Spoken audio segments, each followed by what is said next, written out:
Mike Shoesmith is my next guest. Mike Shoesmith is an author, a syndicated blogger, and the executive director of the P.P. Simmons Mega Viral news and ministry sites. And Mike Shoesmith has been with me since the inception of Freedom Friday years ago. He's a great friend and a wonderful, wonderful talk radio show commentator. And I've got Mike on today. He's my Canadian correspondent. He hails out of Toronto, Canada. Mike, thank you for being with us.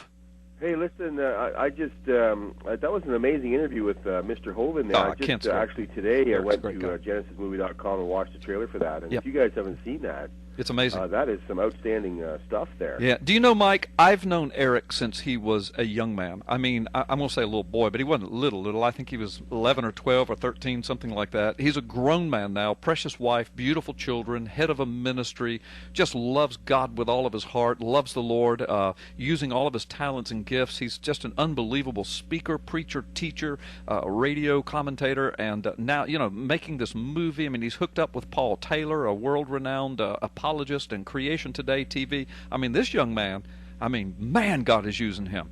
Yeah, well, listen, people would be forgiven then to when they hear what I'm about to talk about, people would be forgiven for thinking that I know Eric personally and I'm sharing my notes with him, but actually I don't know him, and I don't share anything with him.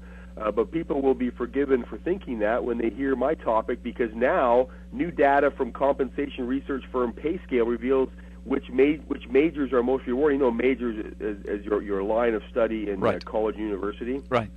They call that a major. Right. And now they've discovered which majors are most rewarding, as well as the ones that are most disappointing. And the majors that lead to satisfying and lucrative careers aren't surprising, they say. 12 of the 20 majors that lead to the most highly paid jobs are engineering specialties. More on that in a moment, while most of the rest involve math and science. So engineering, math, and science, the most lucrative and the most rewarding. Right. And most majors associated with high pay score above the median when people are asked whether they recommend their major to others. Yeah. And we have a list here of those, and there is another list, and it's a list of professions that are least likely to be recommended by those who have chosen them. And you and I have talked about this before. I think they come out with this list every year. And this is the brand new one this week, or this year, and it just came out this week.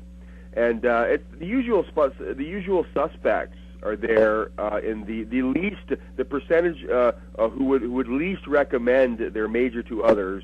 It's almost the same every year. It's almost like they copy and paste them every year. But, and the same ones are there. And art features prominently, of course. And those are the professions that rely heavily on welfare subsidies, like art, and they're generally viewed as parasitic. Really, I mean, honestly, I'm sorry, artists.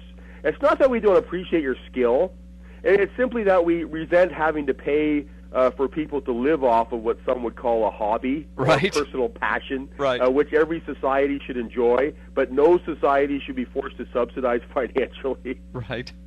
I'm sorry, man, but I love art. I do. Me too. My son and I went to an art gallery recently, but you know what?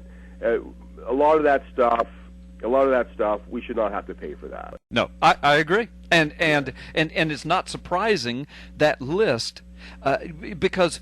Well, I don't want to steal your thunder, because I've read your article, and I agree with it totally. So tell us why you think the engineering degrees, for example, and those are not all of those that are the most rewarding and most filling and the highest paying, but they are at the top.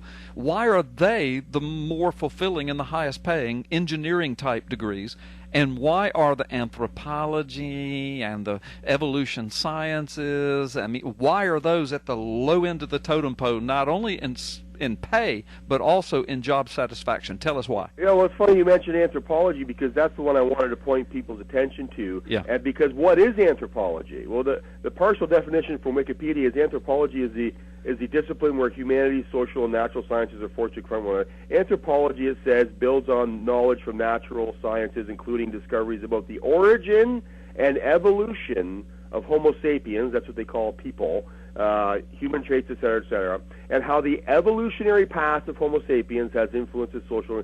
So anyway, Wikipedia says that anthropology is essentially the study of the evolution of humanity, right? Right. The physical evolution of humanity and how it relates to human behavior, et cetera. And then the dictionary, because Wikipedia is not really a dictionary, so the dictionary defines anthropology as the science that deals with the origins, physical and cultural development, biological characteristics, and origins, it says, and social customs and beliefs of humankind, the study of human beings' similarity to and divergence from other animals. That's just fancy talk for deep-time fish-to-men evolution. Right. So anthropology is the study of deep-time fish-to-men evolution. It's a pseudoscience.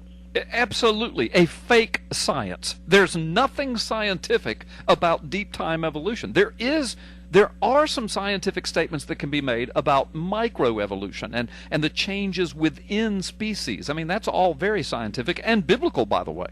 Right, and this pseudoscience of anthropology is on the list of majors, the list of chosen professions which are least rewarding and give the person the least amount of remuneration. Well, that explains some things to me, Mike. That explains why evolutionists and atheists are so angry all the time. So miserable. They're so miserable. They're so angry. You cannot have just a laughing, fun conversation with an evolutionist about this. They cuss, they rant, they rave, they spit, they scream, they holler. Now I know why.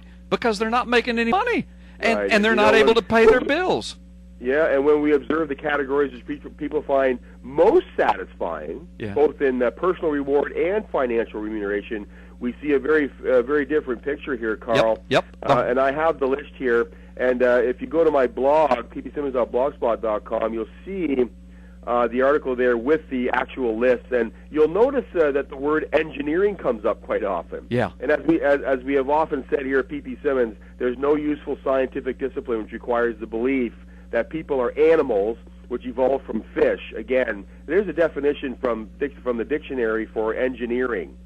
It's the art or science of making practical application of the knowledge of pure sciences as physics or chemistry, as in the construction of engines, bridges, buildings, mines, ships, and chemical plants. Now, what is that saying? Practical application? Right. Construction of engines.